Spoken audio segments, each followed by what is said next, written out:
Secular பரவாளர்களுக்கு வணக்கம். நான் உங்கள் பர்க் பேசிட்டு இருக்கேன். தடி எடுத்தவெல்லாம் தண்டல்காரன் அப்படின்ற ஒரு பழமொழி கேள்விப்பட்டிருப்பீங்க. அந்த பழமொழிக்கு ஏற்ற மாதிரி இந்த தமிழக வெற்றி கழகத்தில் இருக்கக்கூடிய இந்த தற்கொலைகள்லாம் என்ன பண்றானுங்க, நாங்க அரசு அதிகாரிகளை ஆய்வு செய்ய போறோம், அரசு கட்டிடம்லாம் கரெக்டா இருக்கா நாங்க செக் பண்ண போறோம்ட்டு இவனுங்க போயிட்டு செக் பண்ணிட்டு இருக்கானுங்க. யாரா உங்களுக்கு பர்மிஷன் கொடுத்தது, என்ன தகுதியின் அடிப்படையில்டா நீங்க போயிருக்கீங்கன்னு கேட்டா உடனே அந்தர் பெல்ட் அடிக்க வேண்டியது. நாங்க வேற விஷயமா போனோம், நாங்க இதுக்காகலாம் போகலன்னு உருட்ட வேண்டியது. இதுல முதல் இடத்துல சிக்குனது ஒரு அம்மா, ஒரு பொண்ணு, ரைட்டா? அவங்க தன்னை டாக்டர் எஸ் வாசுதேவி அப்படின்னு தான் அவங்க பதிவு பண்ணிப்பாங்க. பிஹெச்டி முடிச்சிருக்கதாகவும் சொல்லியிருக்காங்க. அண்ட் இன்னும் சில ஏதோ மருத்துவம் சம்மந்தப்பட்ட விஷயம் அவங்க முடிச்சிருக்கதா அவங்க பதிவு பண்றாங்க. உண்மை என்னன்னா அந்த அம்மா மெடிக்கல் சம்பந்தமா எதுவுமே படிக்கல. நம்ம டாக்டரும் கிடையாது. ஃபேக், பொய், புழுவு. நீங்க என்ன அந்த சங்கம ஜெயத்தில் போய் பார்த்துருக்கீங்க இல்லையா? ஆமாங்க. நீங்க என்ன படிச்சிருக்கீங்கன்னு தெரிஞ்சுக்கலாமா ma'am? Medical quality manager. Medical quality manager. Okay. ஆக்சுவலா அப்படி குவாலிட்டி மேனேஜ்மெண்ட்ல இல்ல, குவாலிட்டி மேனேஜ்மெண்ட்ல இருக்கிறவங்களுக்கும் ஹாஸ்பிட்டல்ல என்ன மாதிரி அந்த ஆப்ஜெக்ட் வந்தது அப்படிங்கிறதுக்கும் நிறைய வித்தியாசம் இருக்கு. குவாலிட்டி மேனேஜ்மெண்ட் அப்படிங்கிற ஒரு கணக்கு வேற மாதிரி இருந்தாலும் ஹாஸ்பிட்டல்ல அந்த உடல் உறுப்பை எப்படி கொண்டு வந்திருக்காங்க என்ன இருக்கிற டீடைல் அவங்க தானே கரெக்டா சொல்லுவாங்க. ஒரு மெடிக்கல் குவாலிட்டி மேனேஜ்மெண்டால எப்படி சொல்ல முடியும்? அதாவது குவாலிட்டி மேனேஜ்மெண்ட் புழுவு. நேற்று இந்த அம்மா ரீல்ஸ் மோகத்துல இங்கேருந்து ஒரு அரசு ஹாஸ்பிட்டல்ல போய் நின்றுக்கிட்டு, என்ன அதெல்லாம் இருக்கா, அட்டன்ஸ்லாம் சரியா இருக்கா, டாக்டர்லாம் வந்திருக்கீங்களா, எல்லாம் பண்றீங்களா அப்படின்னு போய் நிக்குது. அதுவும் ஒரு வெள்ளை கலர் கோட்டை போட்டுக்கிட்டு. ஏன்னா வெள்ளை கலர் கோட்டு போட்டா டாக்டர் தானே, நம்ம மக்கள் நம்பக்கூடிய ஒரு மனநிலை தான் இருக்கிறாங்க லிட்டரலா. இதான் இந்த ரீல்ஸை பார்த்து ஓட்டு போட்டவன் தான் இந்த மக்கள். அதனால இவனுக்கு நம்ம என்ன சொன்னாலும் இவன் கேட்பான், இவன் எல்லாம் முட்டா பையதானு சொல்லி இந்த அம்மா ஒரு வெள்ளை கலர் கோட்டை போட்டு போய் நிக்குது. இந்த மறு வச்செல்லாம் மாறு வச்சுன்ற மாதிரி வெள்ளை கலர் கோட்டு போட்டா டாக்டர்ப்பா அப்படின்ற ரேஞ்சில் இந்த அம்மா போய் நிக்குது. புட்டிச்சு அடி பிரிக்க ஆரம்பிச்சிட்டாங்க. நேற்றெல்லாம் ட்விட்டர்ல இருக்கக்கூடிய எல்லா சமூக வலைதளத்தையும் அந்த அம்மாவை போட்டு அடி பிரிக்கிறாங்க. நீ டாக்டரா, உன் கல்வி தகுதி என்ன அப்படின்ட்டு. போதாத குறைக்கு செய்தியாளர்லாம் அந்த அம்மாவுக்கு போனை போட்டு கேட்டோன்னா அந்த அம்மா பயந்துருச்சு. என்ன பண்ணு தெரியல. உடனே ஒரு விளக்க வீடியோ ஒன்று, அந்த விளக்க வீடியோவில் அந்த அம்மா சொல்லுது, நான் டாக்டர்லாம் இல்லைங்க, நாங்கள் ஏதோ சாதாரணமாக ஏதோ இது நர்சிங் சம்மந்தப்பட்ட ஏதோ படிச்சிருக்கணுங்க, நம்ம ஒன்றும் அவ்வளோ பெரிய வாம்பயர்லாம் இல்லைங்க அப்படின்னு அம்மா பேசுது. நீ அவ்வளோ பெரிய வாம்பயர் கிடையாது இல்லை, அப்புறம் என்ன மானாக்கு நீங்க கிளம்பி போன, என்ன டேஷுக்கு நீ கிளம்பி போற, உனக்கு யார் அந்த அதிகாரம் கொடுத்தது? தாவேக கட்சிக்காரன்னா அத்துமீறி உள்ள போவீங்களா நீங்க? இந்த அம்மா தான் இப்படி இருக்குன்னு பார்த்தோம்னா இன்னொருத்தன் இருக்கான். அவன் 1ஆம் நம்பர் டுபாகூர் ஃப்ராடு கரப்பைய. அவன் பேர் நியாஸ் அப்படின்னு போட்டு வச்சிருக்கிறான்னு வச்சுக்கோங்களேன். நியாஸ் NJRS சொல்லி ஏதோ இன்ஸ்டால போட்டோ வச்சிருக்கிறான். இவன் யாருன்னா, இவன் மாவட்ட செயலாளர், தாவேக கட்சியோட மாவட்ட செயலாளர். இவன் எம்எல்ஏவோ மினிஸ்டரோ எதுவுமே கிடையாது, எந்த ஒரு அரசு பதவியிலும் கிடையாது, மக்களால் தேர்ந்தெடுக்கப்பட்ட ஒரு நபரும் கிடையாது, மாவட்ட செயலாளர், அவ்வளவுதான். இவன் என்ன பண்றான், நேரா இங்கேருந்து கிளம்பி அம்மா உணவகத்தில் நான் ஆய்வு மேற்கொள்ள போறேன்ட்டு, சாம்பார் ஊத்து, இட்லி எங்க, குழம்பு எங்க, இது நல்லா இருக்கா, அது நல்லா இருக்கான்னு உட்காந்து பில்டப்பு. உங்களாம் எவன்டா அந்த தைரியம் கொடுத்தது? என்னடா உங்களுக்குலாம் அவ்வளவு நெஞ்செழுத்தம்? மாவட்ட செயலாளர் உன் கட்சியில, அவ்வளவுதான்.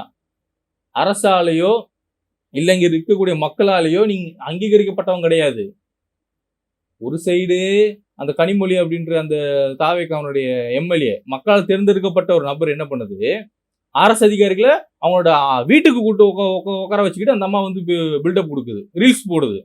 இந்த சைடு திரும்பி பார்த்தோம்னா இவன் மாவட்ட செயலாளர், இவன் போய் உள்ள நின்றுக்கிட்டு ரீல்ஸ் போட்டுட்டு இருக்கான்.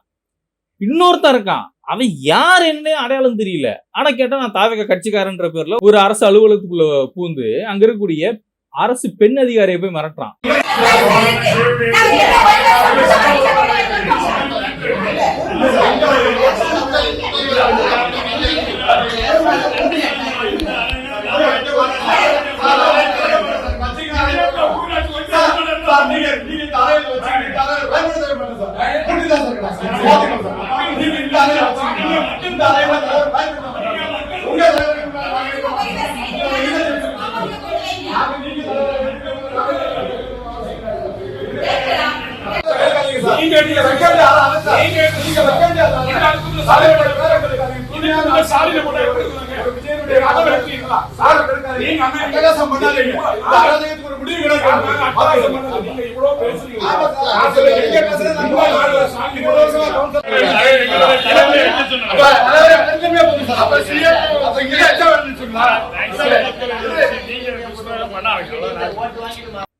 ஃபைலை தூக்கிட்டு ஓட்டானா. அந்த அம்மா கம்ப்ளைண்ட் கொடுத்து வச்சிருக்காங்க காவல் நிலையத்துல.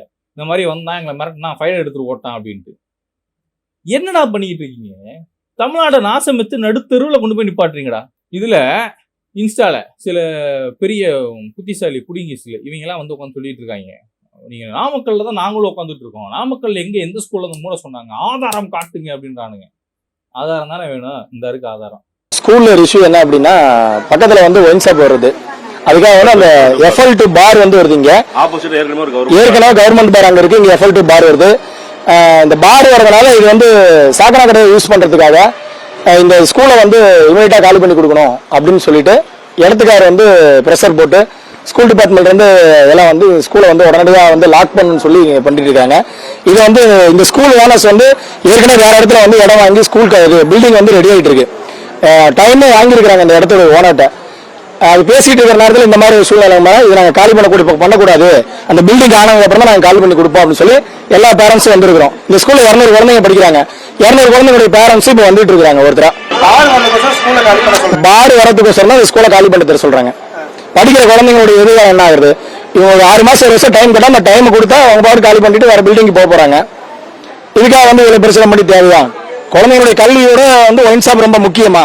இந்த ஸ்கூல்ல எங்க பாப்பா 3rd ஸ்டாண்டர்ட் இந்த வருஷம் நல்லா தான் சொல்லி தராங்க. திடீர்னு வந்து ஸ்கூலை விட்டு வேற ஸ்கூல் மாத்துன்னு மேம் சொல்றாங்க. திடீர்னு வேற ஸ்கூல் மாத்துனா பிள்ளைங்களோட படிப்பு என்ன ஆகுறது? வேற ஸ்கூல் டக்குன்னு போய் மாத்த முடிஞ்சா நாங்க எப்படி இங்க படிக்க வைக்க முடியும்? ஃபீஸ் அந்த அளவுக்கு எங்களால கட்டவும் முடியாது. இங்க இருக்கிற வரைக்கும் கோச்சிங் அருமையா இருக்குது. எங்க பையனும் இங்க தான் படிச்சான். அது வரைக்கும் பிரச்சனை இல்லை. 8 வருஷமா இது லைசன்ஸ் வாங்கலங்கிறாங்க. அப்ப கம்ப்ளைண்ட் பண்ணாம இப்ப ஏன் பிரஷர் கொடுக்கறாங்க? எங்களுக்கு தெரிஞ்சு பார் வருது இங்க, அதனால வந்து மூட சொல்றாங்க. ரொம்ப பிரஷர் பண்றது அதுக்காக தான். என்ன பண்ண போற?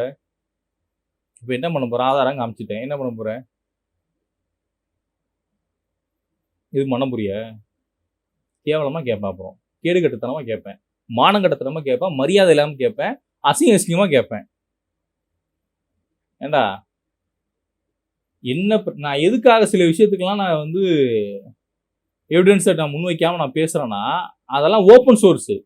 அதை தேடி கண்டுபிடிக்கிற அறிவு மயிறு கூட இல்லாம நீ உட்காந்துக்கிட்டு ஒருத்தன் எனக்கு ஃபோன் பண்ணி கேட்கறான், உன் மேல நான் கேஸ் கொடுக்க போறேன், எப்படி கேஸ் கொடுக்கணும்னு கேட்கறான். இந்த அளவுக்கு நீங்க தற்கொலையா உட்காந்துக்கிட்டு நீங்க வந்து எனக்கு வியாக்கியானம் பண்ற, எனக்கு வந்து பாடம் எடுக்கிற. 100 பேர் இருந்தா போறதுடா, ஒரு தொகுதிக்கு ஒரு 100 பேர் எனக்கு கையில பசங்க கிடைச்சான்னு வச்சுக்கீங்க, டிவி கண்ட கட்சியெல்லாம் சல்லியா நொறுக்கி தூக்கி போடலாம்டா.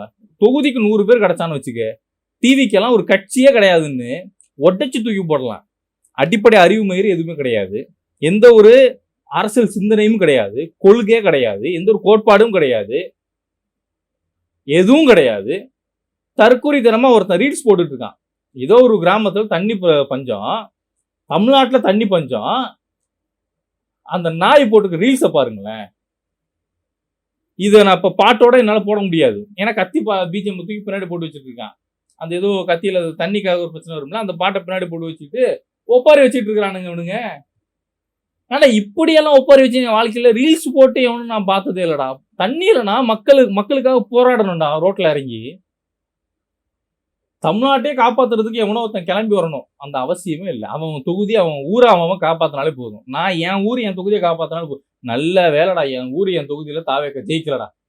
அடிச்சு அடிலாம் அந்த சந்திரகாண்டியப்ப தெரிச்சு ஓடனான்டா. ஒரு வீட்டுக்கு பிரச்சாரத்துக்கு வரலடா, அவன் ஒரு வீட்டுக்கு பிரச்சாரத்துக்கு வரல, தோத்துட்டான். அடிச்சு அடி அந்த மாதிரி சந்தோஷமா இருக்கேன் நல்லா. இதுல இவனுங்க இன்னொரு அட்டுழியமும் பண்றானுங்க. எங்க அண்ணன் வந்திருக்காரு, ஒரு மிகப்பெரிய ஒரு மாற்றத்தை கொண்டு வருவாரு, நீங்க வேணா அந்த மாற்றத்தை பாருங்களேன் அப்படின்றாங்க. என்னப்பா அந்த மாற்றம், என்ன மாற்றம் அப்படின்னு கேட்டோம்னா, எங்க அண்ணன் பாத்தீங்களா தலைமைச் செயலகத்துல உட்காந்துக்கிட்டு தான் கையால சோறு திங்கிறாரு அப்படின்னு இது காட்டுறாங்க. இது மாற்றமா? டே, அது ஏஐ யூஸ் பண்ணி உருவாக்கப்பட்டதாண்டா. தி ஹிந்து அப்படின்ற நாளிதழ் அது டீகோட் பண்ணி போட்டிருக்காண்டா, போய் செக் பண்ணி பாருங்கடா, அது ஏஐடா. பின்ன சரி, அது உண்மையா கூட இருந்து போட்டோம், பின்ன அவன் கையால சோறு அழித்தீங்க, வேற எதுல எடுத்து எதுலடா வச்சு திணிச்சு நீங்க திப்பீங்க? எனக்கு புரியலடா. என்னடா இது எளிமையான முதலமைச்சர்? எப்படி எளிமை? அவர் கையால எடுத்து சாப்பாட அவர் வாயாலே தின்னாராம், பின்ன மத்தவங்களாம் எப்படி திங்கிறான்? என்னடா கான்செப்ட் இது?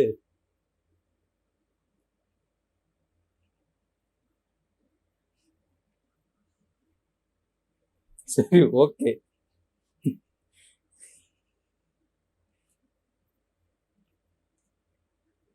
இந்த இன்னைக்கும் தமிழ்த்தாய் வாழ்த்த 3வது இடத்துலேருந்து தள்ளியிருக்கானுங்க. இது ஏன்டா 3வது இடத்துக்கு கொண்டு போனீங்கன்னு கேட்டோம்னா, இந்த தற்குறிகளுக்கு உடனே ஏன் அந்த பாட்டை 3வது இடத்துல வச்சா என்ன பிரச்சனை தான் நம்மகிட்ட வந்து கேட்பாங்க. இவங்க சொன்னாலும் புரியாது. ஆனா இவன் கட்சியில் இருக்கக்கூடிய ஆதவ அர்ஜுனா போன்ற வளர்ந்த எரும மாடுகள்லாம் என்ன பண்ணுது, தடவை இந்த பிரச்சனைக்கு வரும்போதே மேடையில் ஏறி சொல்லுது, அறிக்கை வேற கொடுக்குது. இனி இந்த பிரச்சனை தொடராது, இனி இது மாதிரி நடந்துக்காது, நாங்க தமிழ்த்தாய் வாழ்த்த முதல் இடத்துல தான் வைப்போம், 2வது இடத்துல வைப்போம் பேசினாங்க. கட்சிக்காரன்லாம் என்ன பிரச்சனை கேட்டா, தலைமையில் இருக்கிறவன் இனி இந்த பிரச்சனை வராதுன்றான். இப்ப மறுபடியும் அதே தப்பு பண்ணி வச்சிருக்கிறானுங்க.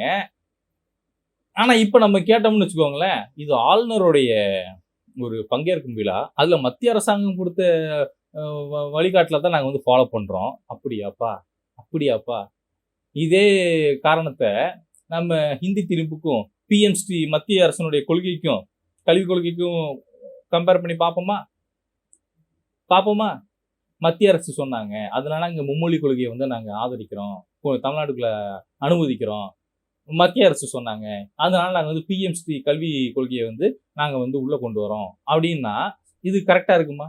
டேய், தமிழ்த்தாய் வாழ்த்து நீ பாடுறதுனால உன் ஆட்சி கலைக்கப்படுதுன்னா ஒட்டுமொத்த தமிழ்நாடுமே உன்கிட்ட தானே வந்து நிற்கும், உன் கூட தானே வந்து நிற்கும், உங்களுக்காக தானே நிற்கும். தமிழ்த்தாய் வாழ்த்த நீ பாடுறதுனால இங்க ஆட்சி கலைக்கப்படுதுன்னா அப்படிப்பட்ட ஆட்சி ஒன்றும் தேவையில்லை. இந்த மக்கள் தானே இன்னைக்கு உன்னை தேர்ந்தெடுத்தான். நாளைக்கு இதே மக்கள் ஒட்டுமொத்த மக்களும் கட்சி பாகுபாடு இல்லாம உன் கூட வந்து நிற்பான். நானே நிற்பேன், டிவிக்கு ஆதரவா தான் பேசுவேன். அப்புறம் சுயமரியாதைன்னு ஒரு விஷயம் இருக்கு ராஜா, சுயமரியாதை அப்படின்னு அது எவனுக்குமே இல்லை. இன்னைக்கு அமைச்சரவையில வந்து பதவி இருக்கிறோம்னு சொல்லி இன்னைக்கு சில விஷயங்கள் நடக்குது. வந்து நிக்கிறவன்லாம் விஜய கடவுள் மாதிரி பேசிட்டு இருக்கிறானுங்க. என்ன கான்செப்ட் கேட்டா, அந்த ஆட்சியில் இது நடக்கலையா, இந்த ஆட்சியில் இது நடக்கலையா, அந்த ஆட்சி ஊழல் பண்ணாங்க, இந்த ஆட்சி ஊழல் பண்ணாங்கன்னு சொல்லி தானே இன்னைக்கு நீங்க வந்து உள்ள உட்காந்துருக்கீங்க. அப்புறம் அந்த ஆட்சி அது பண்ணலையா, இந்த ஆட்சி அது பண்ணலையான்னா அப்ப உன் ஆட்சியில் அதை பண்ணுவேன், அப்ப நீ மாற்று கிடையாது, அப்படிதானே? அப்ப அதானே 1ஆம் நம்பர் தற்குறிக்கணா. நீங்க ஆபாசமா பேசுறதை தாண்டி எவனா கருத்தியல் ரீதியா வா விவாதிப்போம், கருத்தியலா பேசுவோம். ஆபாசமா பேச நானே இறங்கி பேசுவேன், சரியா? அதை விட்டுரு. ஆனா கருத்தியல் ரீதியா பேசுறதுக்கு எவனா ஒருத்தன் முன்வா, நம்ம பேசுவோம். கருத்தியல் ரீதியா தாவேகா கட்சியினுடைய செயல்பாடு என்ன அப்படிங்கிறத பத்தி பேசுவோம். மாற்று அரசியல கொண்டு வந்திருக்கீங்க, மாற்றத்துக்காக வந்திருக்கீங்க, என்ன நீங்க மாத்தி புடுங்கி கிழிச்சிருக்கீங்க, நொட்டிருக்கீங்கிறத நம்ம பேசுவோம். ஏன்னா ஒருத்தன் என்கிட்டே போன போட்டு கேட்கறான் ஒருத்தன், ஏன் நீங்க வந்து விஜயண்ணாவே பேசுறீங்க அப்படின்ட்டு. எனக்கு புரியல. உங்க நொன்ன என்ன, நொன்ன பத்தி அவனு பேசவே கூடாது? அவ்வளவு பெரிய ஆளா அவரு? அவ்வளவு பெரிய ஆளான்னு அவரு? ஏன் மக்களுக்காக ஒரு போராட்டம் பண்ணியிருக்காரு அப்படின்னு காட்டு கட்சி ஆரம்பிச்ச அந்த 3 வருஷத்துல மக்களுக்காக போராடி காவேரி நதிநீர் பிரச்சனைக்காக இவர் வந்து போராடி இருக்காருன்னு ஏதாவது ஒரு விஷயம் காட்டு. தண்ணி பிரச்சனை இல்ல வேற ஏதாவது சாதி கொடுமைக்காக வந்து நின்று போராட ஒரு விஷயம் காட்டு. ஒரே ஒரு விஷயம், ஒண்ணு இதுக்கும் உண்டு ஒண்ணு காட்டு பார்ப்போம் உங்க அண்ணன் வந்துட்டு இருக்காருன்னு.